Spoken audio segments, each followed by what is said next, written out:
Apa kabar Pak Pendeta pagi ini? Selamat pagi Pak.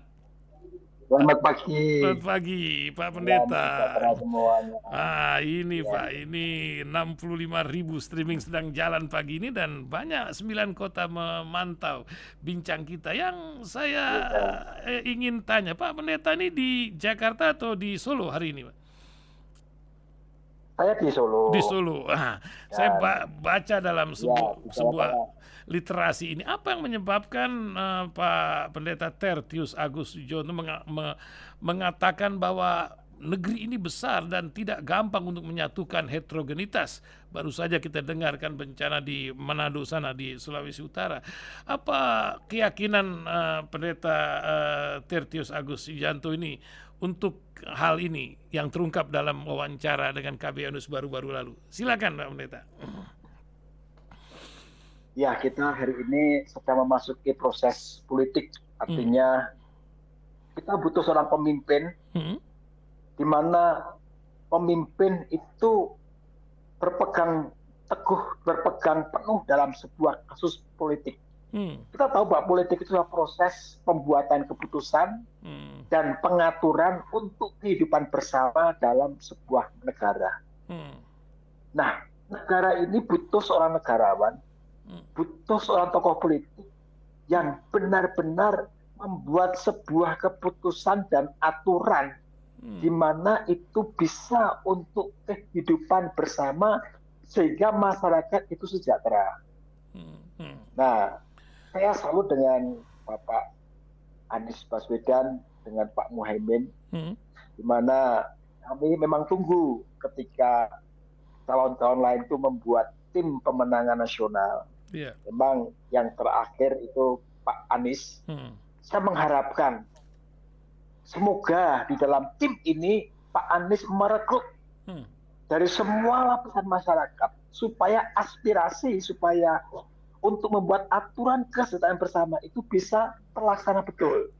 Keren. Nah, puji Tuhan saya lihat ternyata betul, saya melihat di mana tim pemenangan nasional ini Pak Anies mulai memasukkan beberapa kelompok minoritas seperti pendeta, romo, biksu, kelompok Tionghoa. Ya, di dalam tim pemenangan saya yakin bahwa Pak Anies memilih mereka bukan sekedar mencomot asal-asalan enggak atau hanya melengkapi enggak. Ini tim nasional mewakili sebuah bangsa yang besar, yang penuh kebinekaan ika ini supaya betul-betul adil. Nah, disinilah menunjukkan bahwa Pak Anies ini adalah seorang pemimpin yang memperjuangkan kesetaraan, memperjuangkan keragaman, memperjuangkan inklusivitas dari berbagai rakyat yang ada. Nah, saya lihat hanya Pak Anies. Sementara tim dari capres lain nggak pernah ada. Mereka nggak menganggap ya kita bukannya menyalahkan mereka. Ya, mungkin tim mereka tidak ada orang-orang yang memberikan aspirasi, memberikan masukan, dan mereka nggak melihat ke lapangan kondisi yang ada. Ya, bahwa setiap warga, setiap rakyat, agama apapun, suku apapun, latar belakang apapun, pendidikan apapun, dia adalah layak didengarkan suaranya dan diperjuangkan hidupnya. Nah, saya melihat jujur saja karena saya ini pendeta, saya mewakili dari masa gereja. Saya bersyukur kalau di sana ada 6 pendeta yang masuk dalam tim pemenangan Pak Anies. Ya, sehingga mereka bisa mewakili suara umat Kristiani yang minoritas, juga suku-suku Konghucu, Tionghoa, Buddha, sehingga mereka bisa menyuarakan. Nah, ini terbukti ketika Pak Anies menjadi gubernur DKI Jakarta. 5 tahun tidak pernah ada kerusuhan, tidak pernah ada konflik dalam minoritas maupun agama. Semua damai.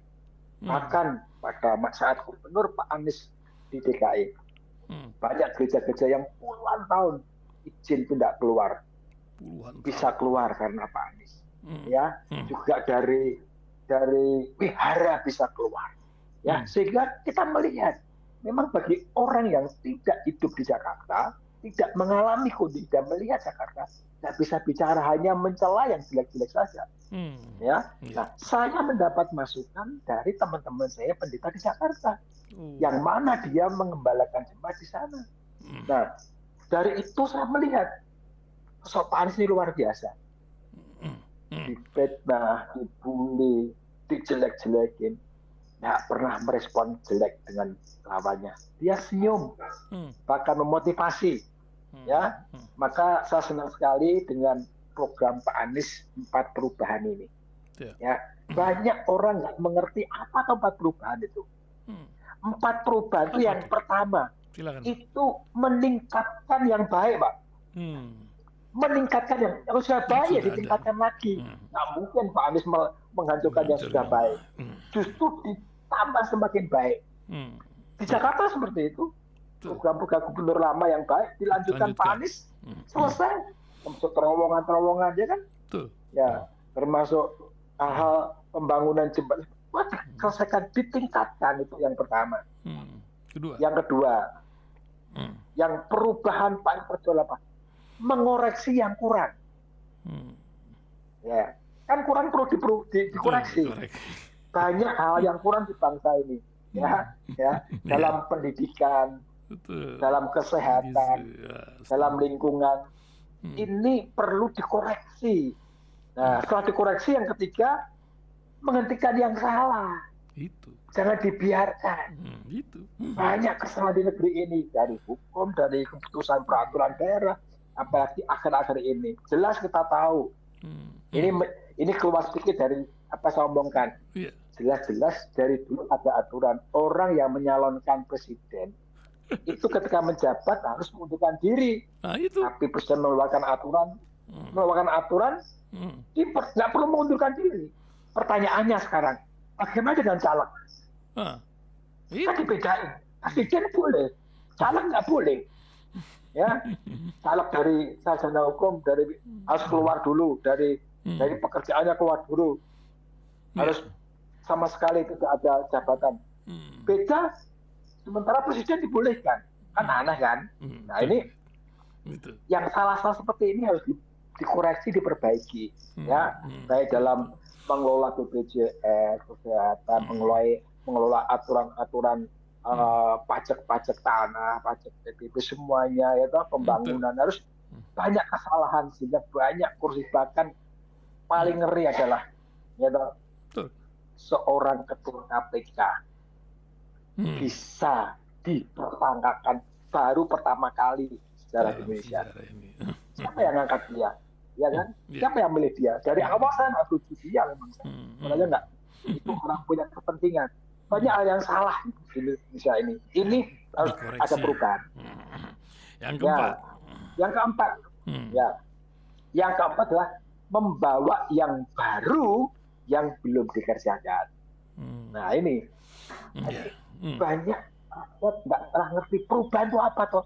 Pikirnya perubahan itu dihentikan semua, kemudian dirubah semua. Enggak, yang baik diteruskan, yang kurang dikoreksi, yang salah dihentikan, ya, dan membawa yang baru, visi yang baru. Nah, Pak Anies ini membawa hal yang baru yang akan diberikan kepada bangsa ini, termasuk tadi yang merekrut dari beberapa minoritas, ya, untuk ikut berjuang dalam tim pemenangannya, sehingga kita melihat bahwa tujuan dan maksud daripada Pak Anies dan Pak Muhaimin ini adalah apa? Ingin menunjukkan inklusivitas, keragaman, dan kesetaraan di dalam memperjuangkan bangsa ini. Ya, ini menunjukkan sebuah komitmen yang benar-benar terhadap keadilan, terhadap pluralisme, dan terhadap toleransi. Ini saatnya, waktunya. Ya, Indonesia harus dipimpin orang-orang yang benar-benar berjiwa negarawan, berjiwa kebapaan. Ya, kalau kita lihat jujur saja, Pak Anies itu gubernur Jakarta. Kalau mau cari uang, sekali tanda tangan 1 M itu kecil, Pak. Gampang di DKI. Tapi kita lihat sekarang apa yang jadi. duit saya nggak punya Pak Anies, ya kan? Rumah aja kembali ke rumah Belum lunas. Jogja dan ke rumah yang lama, nggak ada sama sekali untuk mencari kepentingan duit, enggak, ya. Dan saya senangnya dia itu berangkat dari latar belakang seorang pendidikan, bukan seorang politikus. Banyak orang yang kerja menjadi politikus, beda loh ya. Bekerja di politikus, pindah-pindah gerbong, pindah-pindah partai hanya untuk cari kekuasaan, ya toh, mencari jabatan. Pak Anies nggak cari, jadi cari. Gubernur dicari, jadi dulu jadi menteri dicari, diminta. sekarang presiden diminta, nggak bayar, kan ambisi. Tapi buat Pak Anies, Iya. ya toh, Betul Pak Tertius. untuk presiden ini, ya itu enak, santai, nggak perlu marah-marah, nggak perlu ambisi, semua ya serahkan pada Sang Pencipta, ya toh. Dia berangkat dari kehendak bangsa. Nah, saya bersyukur bahwa Pak Surya Paloh ini adalah orang-orang yang tajam dalam melihat kondisi bangsa. Ya, Pak Surya Paloh itu orang yang hebat. Kalau dia mau, Pak, anaknya itu jadi menteri bisa, maju wakil ya bisa, mau jadi gubernur bisa. Tapi enggak, Pak Surya Paloh nggak mau seperti itu. Dia nggak mau dinasti, nggak mau kakak, nggak mau. Dia mencari putra-putra terbaik. Ya, meskipun di luar partai pun tidak masalah, asal itu kita terbaik. Dan hampir 90%, baik kepala daerah, baik pemimpin daerah, ya baik orang-orang eksekutif yang berangkat dari Nasdem itu semua terpilih, hampir. Ya, di Jawa Barat, Jawa Timur, ya kan. Nah, kembali ke sini sekarang kembali kembali ke laptop. Pak Anies ini. Ya, kembali ke sini, di mana saya senang sekali dan saya bangga, ya. Saya jadi rasanya itu, wah, semangatnya itu, ya terus sedih ya, semangat campur aduk, ya. Saya di jalan-jalan ini tidak pernah ada posternya Pak Anies, tidak pernah ada, tapi posternya sudah di hati masyarakat. Betul. Saya menyaksikan sendiri ketika Pak Anies berkunjung ke Solo, ya, orang itu berdatangan tanpa ada uang transport, makan sendiri. Bahkan di dalam acara itu mereka membuat satu kesepakatan urunan, ya, memberi untuk nyewa tempatnya. Luar biasa, ya.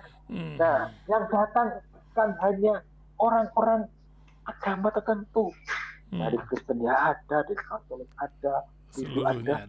Mereka bersatu luar biasa.